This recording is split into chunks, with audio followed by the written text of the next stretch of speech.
You're listening to the Cricket Podcast. Welcome back, everyone, to the Cricket Podcast, where we are counting down the big boys in the IPL. These are the teams that did well last year. We're in the thick of the playoff action. We're up to Rajasthan Royals. Ross, your favourite sports team in the world.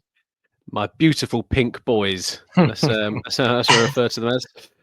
Yes, so royalty, that's who we're covering right now. Rajasthan Royals. They are coached by ex-India coach Rahul Dravid.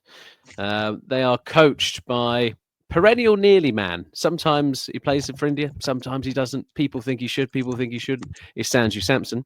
And their kit, and Max, you're probably going to love this. Ed Sheeran did the announcement for their training kit this year. No fucking way. Yep, they got the big boy in. They got the big boy in. A man of suitable complexion for the Indian summer, but their main kit is pink, purple with some blue sleeves, as always. But that's why I was getting up on the previous show, Max, right, comparing you to Ed Sheeran, because I watched a video just beforehand of him releasing the training top. I'm so glad that I don't support the Rajasthan Royals. So overseas players, they have only got 6 of them. Because their auction was fucking batshit. Their whole retention strategy still baffles me to this day. But what do I know? Rajasthan Royals have made the playoffs last couple of years. They're not a bad franchise, and they like to do things a little bit differently. And a little bit differently means spending an awful lot of their retention budget on Shimron Hetmyer, who on average faces about 8 balls an innings. They've got Wanadu Hasaranga, who they got on the cheap. Jofra Archer, who was in, then out, then in the auction. He's in as one of their pacers. They've got Fazalrak Faruqi, Mahesh Tikshana, and Quena Mafeka. So it's some high class in there, but a little bit limited. As the eager people on here will know, there's only one overseas batter in their entire overseas contingent. So quite the step down. Quite the step down from them having Jos Buttler for the last couple of years, who they could have retained. let's get that on record. They could have retained Jos Buttler, and they decided to go with Shimron Hetmyer. Key domestic talent is obviously Sanju Samson. They do have Jaiswal. They spent a lot of money on Dhruv Jurel, who they are putting an awful lot of their eggs into that basket. Rian Parag had an unbelievable season last year, averaging over 50 and striking above 170, I think it was. They've got Sandeep Sharma, who's a nice, just a consistent IPL performer, it's fair to say. Nitish Rana's in their lineup. Desh Pandey, or Disaster, as we've named him, and they've got a 13-year-old. So Suya Vanshi. Unsurprisingly, that means that the average age of this Rajasthan Royals team is quite low. I think it's just over 25 on average. So that is, pretty spectacular, you'd think. I'm going to go to the predicted 11, unless you've got anything to say, gents, on the players thus far. Can we just say again, and we did do an auction show on this. If you're really, really keen on the IPL, go back and listen to that, because it had Dan Weston on, and we did a whole strategy analysis of each team. It is bonkers what they did. They had a good team last year, and somehow they've managed to turn it into 12.5 crore on Jofra Archer. He'll play 3 games and go home injured. Dhruv Jurel, who averages under 20 with a strike rate of 130 odd in IPL cricket, 14 crore. As you said, didn't they already have Dhruv Jurel as well? Yep. Yes, they could have brought him back for 4. I know he keeps wicket, doesn't he? So there's but Samson keeps it's not even it doesn't. Why have they done this? I mean, he took I think he took the most catches in the tournament last year, but even then, one for each crore are really good. So this team, they're not whatever they do after that, there's gonna be some hope for Rajasthan Royals. But they haven't really nosed it up. It is weird what they've done. Well, and this is the thing, right? So if you look at their predictive 11, they do like to do things a bit differently. That we've seen before. They like to go with 6 batters, 5 bowlers. They don't really place loads and loads of value on all-rounders. And you saw last year, Ravi Ashwin was kind of used at 3 and kind of a bit of a floating resource. And that's where they spent all their money on Rovman Powell. Let's not forget that, what a decision that was. So they've got Jaiswal, Sanju Samson opening up, Nitish Rana slotting in at 3, Parag at 4, Jarrell at 5, Hetmyer at 6, Hasaranga 7, and then I think it'll either be kind of Madwal or Deshpande at 8. Jofra will be at 9, Tikshana at 10, and Sandeep Sharma at 11 is what I'm thinking they'll do. No place for Suryavanshi then. He could be the impact sub. They could be just that. We're like going to need one if Hasaranga's batting 7. Well, what's also going to be a bit interesting is that I'm not going to know whether it's the mascot coming out or it's one of the players coming out. If they leave him on the bench, they'll be able to do a 2-for-1 childcare deal with Mapaka. So like it doesn't, you don't want him on the pitch, do you? Because then you're wasting your money. There's going to be a lot of safeguarding admin's going to need to be done in the Rajasthan Royals back office this year. Well, so I was watching the Arsenal Chelsea game at the weekend, Max, and Nonwary came on the pitch, and the commentary said, "Oh, and this is his last game for Arsenal as a 17-year-old." And then Alan Smith was just like, "Oh, he'll be able to get changed with the big lads," and you're just like, "What a weird thing to say!" Like, what a weird thing to say. Anyway, Alan Smith is a twat. When it comes to this team, how many times has Alan Smith been mentioned on an IPL preview show of the Rajasthan Royals, do you think? Who knows? Sanju Samson has had finger surgery in the last 5 weeks, so that is a potential problem, as an awful lot rests on his shoulders.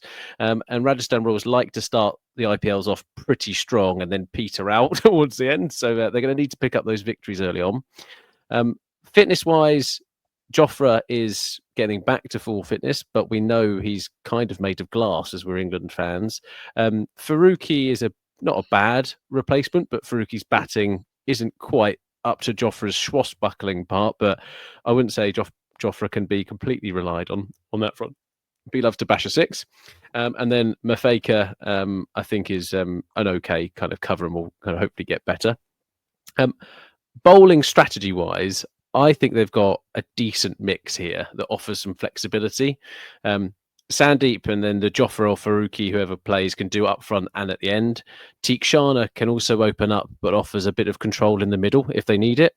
Hasaranga can be the strike bowler in the middle, and I think he's actually proven at the IPL that he can do it. I think he did okay for RCB.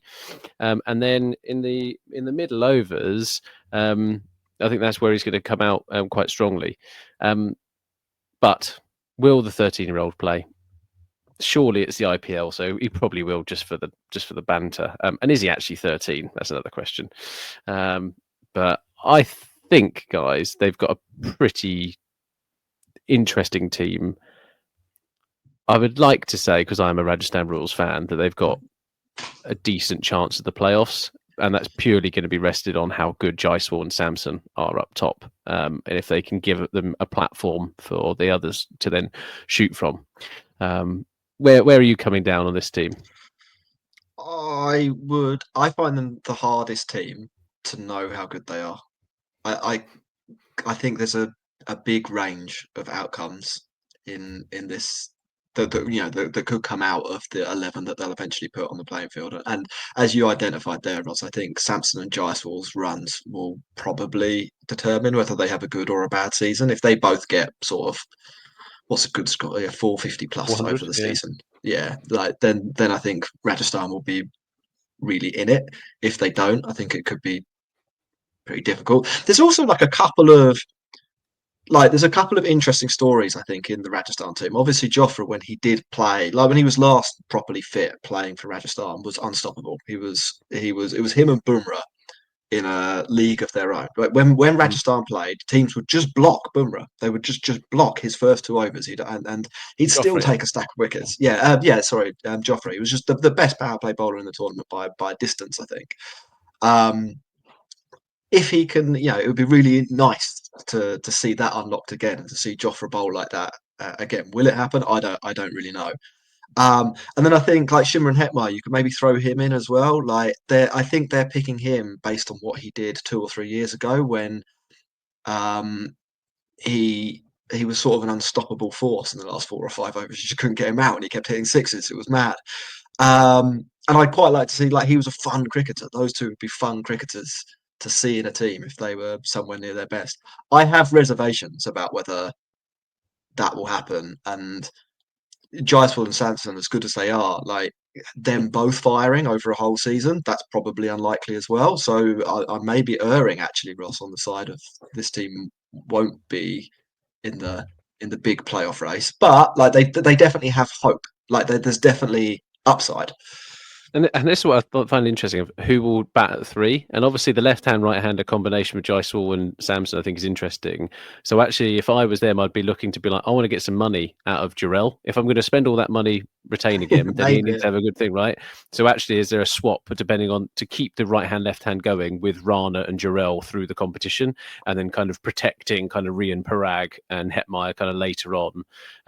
I mean, I'm not a buyer of Hasaranga as an all-rounder. I don't rate him as a batsman. The IPL website doesn't believe he's an all-rounder either. They've got 2 listed. One of them is Nitish Rana. I think that might be fair. That's what they think. Are we giving enough love to Rian Parag as well? Like he was a brilliant season last year. But it was like 5 seasons of like abject failure, and then this season, which was amazing. It was kind of like watching like NASA prepare the moon, like for the rocket ship to the moon, right? And it's just like, oh, that's blown up again. Oh, that's blown up again. And then he finally made it to the moon, and he was excellent. He really was excellent.